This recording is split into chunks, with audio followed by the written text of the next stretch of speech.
예, 이 시간에는 현실 기반 이론에 관해서 강의하도록 하겠습니다. 현실 기반 이론은 이제 그레이즈라는 사람이 이제 만든 이론이다 이렇게 보면 되겠는데 그라운디드 티어리죠. 기하학적인 연구 방법과 실증 연구 방법이다 이렇게 보시면 되겠습니다. 연역적이지 않고 양적이지 않고 심층적 기술보다도 질적인 코딩을 통하여서 이제 감명성, 일반성을 갖춘 중부미 이론을 생성하는 것이 목적이다. 심층적인 디스크라이브 하기보다는 질적인 코딩을 잘 하여서 그 안에 있는 핵심적인 내용 자체를 이제 간결하고 일반적인, 보편적인 그런 내용을 가지고 와서 설명하려고 하는 중범 이론이다. 중범 이론 그 자체는 이건 사실은 이제 사회학에서 이제 탈코트 파슨저가 이제 이야기한 이론 자체가 아주 거대한 그랜드 티어리잖아요.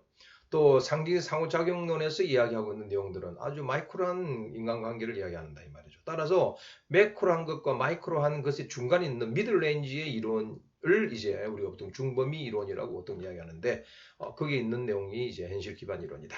가장 중요한 것은 심층적인 것을 코딩을 해야 된다.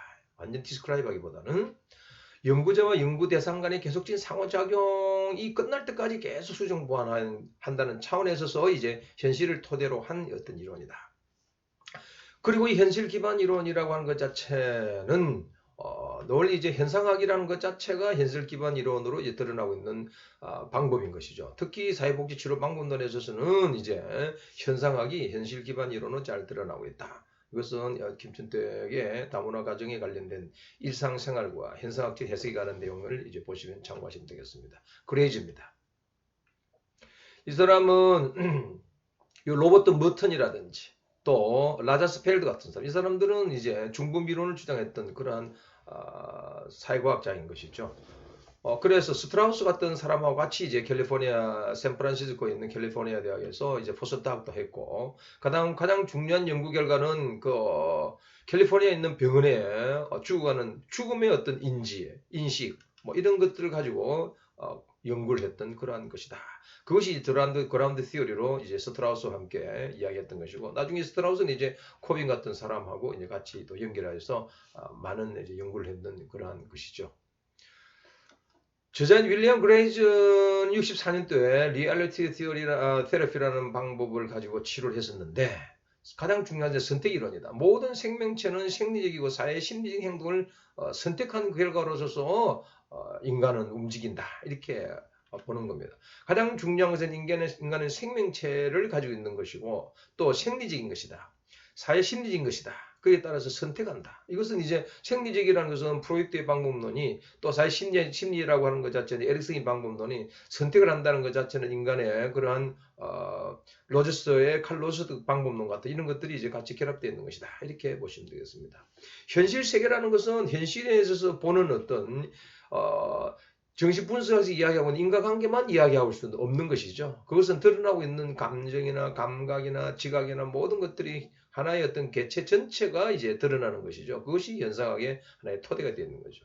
그래서 인간의 기본 욕구나 뭐 감각기관, 지각체계, 행동체계 이거 전체가 하나의 체계로 움직인다 이렇게 보시면 되겠습니다.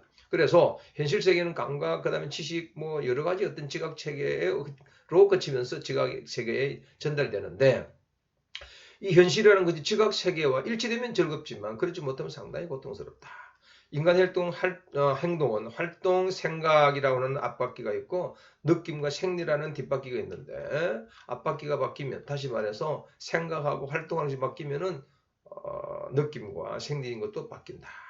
인간의 뇌는 사랑과 소속, 그 다음에 힘, 자유, 즐거움이라는 것 자체가 아주 새로운 뇌로 구성되어 있고 생존을 하기 위한 욕구는 구뇌다 이렇게 설명을 하고 있습니다. 그 다음에 인간의 정체감이라고 하는 스스로에 대한 상을 어릴 때부터 발달하는 것이고 글레이즈는 또 레스폰시빌리티나 리얼리티나 라이트 앤 롱이라고 하는 책임 있는 행동을 상당히 강조합니다. 나중에 이것 때문에 비판을 받는 것이죠. 치료의 개념 인간 행동은 기본 욕구를 만족하기 위해서 인간이 계속 선택한다는 선택의 결과다는 이야기죠. 이 선택한다는 것 자체는 사실은 칼 로저스 방법뿐만 아니라 그러니까 빅터 프랭클 같은 그러한 사람의 이제 로고테라피하고도 연결되는 것이죠. 인간은 자신을 통제하고 환경 통제를 위한 최선의 선택을 하고 있다. 치료자는 심리의 힘을 기르도록 계속 도와주는 것이고 선택을 잘할 수 있도록 도와줘야 된다. 그 다음에 치료의 초점은 태도나 통찰, 감정, 과거의 무의식 동기가 아니라 행동을 하는 데에 대한 선택의 결과다. 이렇게 보는 것이죠. 무의식보다는 오히려 개인의 선택의 결과인 그것이 이제 행동이다. 그러므로 이 행동에 관해서는 현실에 초점 맞춰야 된다. 개인적인 어떤 책임을 내담자 수용할 수 있도록 하는 것이 이제 현실 치료의 핵심인 것인데 행동에 대해서 개인이 책임지도록 해야 된다는 이야기죠. 따라서 이제 내담자가 무엇을 할 수 있고 무엇을 하고 싶은지 계속 초점을 맞춰서 계속 하려고 하고 또 무엇을 할 수 있는가 그에 초점을 맞춰서 감정의 태도보다는 행동에 초점을 맞춘 감정 태도보다는 행동에 초점만 맞춘다는 것은 이제 게슈탈트의 어떤 감정의 그보다는 오히려 스키너 쪽으로 가 있다 이렇게 볼 수 있는 것이죠. 전의를 중요시하지 않고 도덕성을 상당히 콜부 같은 경우에 도덕성을 상당히 강조하는 것이죠. 처벌을 배제한다, 비난을 배제한다. 이것은 또 스킨하고는 전혀 다른 이제 우리가 보통 처벌이나 벌 같은 것을 이야기하고 있는 스킨의 행동주의와는 또 다른 이야기를 하고 있는 것이죠. 그 다음에 책임을 강조하는 것이죠. 치료 목표는 부정을 해소하고 정체감을 형성하기 위해서 계속적으로 인간이 자아가 형성될 수 있도록 자기가 원하는 개체가 스스로가 문제를 해결해 나갈 수 있도록 하는데 초점 맞춰 있다. 이렇게 보시면 되겠습니다. 인간 행동가는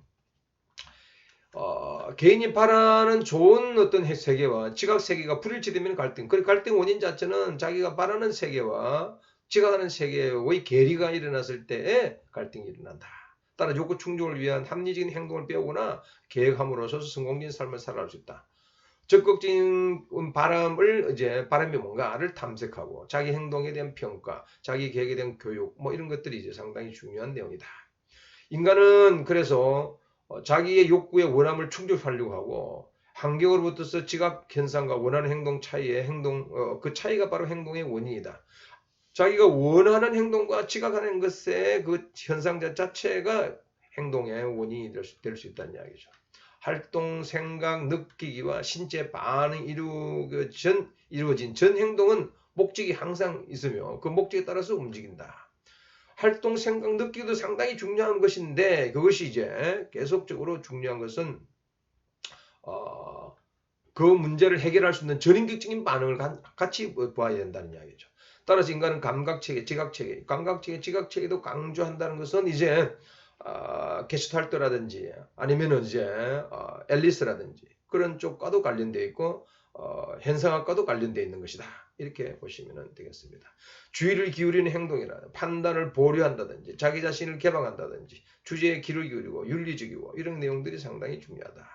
그래서 이 박현선 씨가 이렇게 쓴 내용을 보게 되게 되면은 사회복지학에 있는 청소년의 학업 중퇴 적응 과정에서 현실 기반 이론은 좋은 논문이 있습니다. 참고해 보십시오.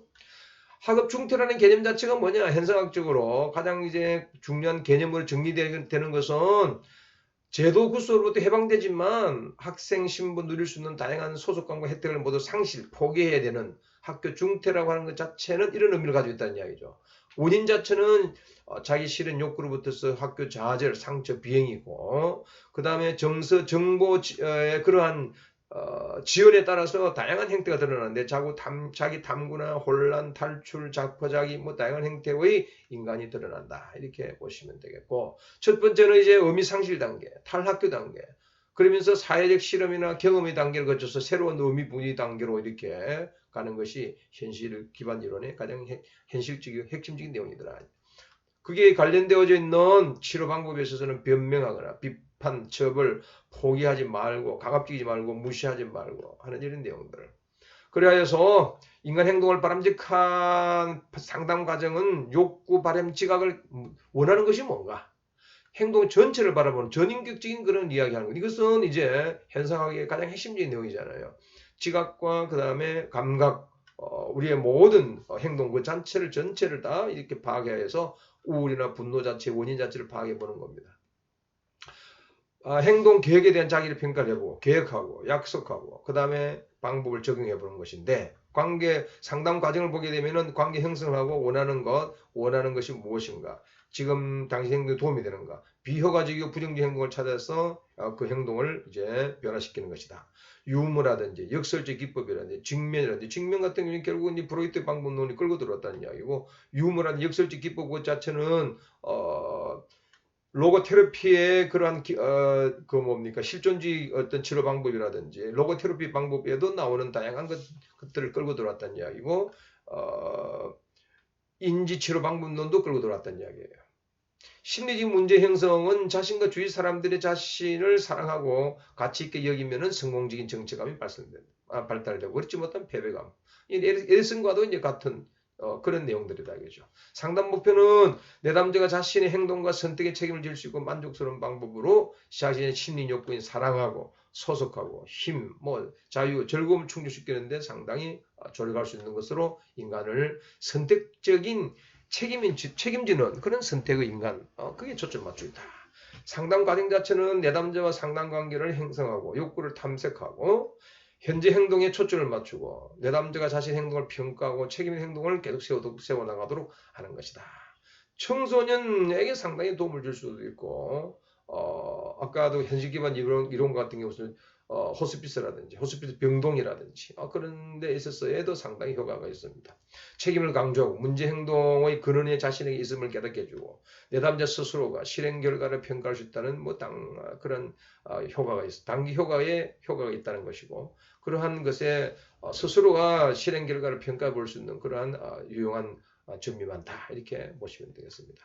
그렇지만 이제 모든 이론이 다 그렇겠지만 한계성이 있는 것이죠. 무의식이라든지 과거를 너무 무시한다든지 책임을 너무 강조해 책임질 수 없는 사람이라든지 청소년이라든지 아니면은 치매노인이라든지 내성마비 환자라든지 이런 사람들한테 그 적용하기는 좀 무리가 있다는 이야기죠.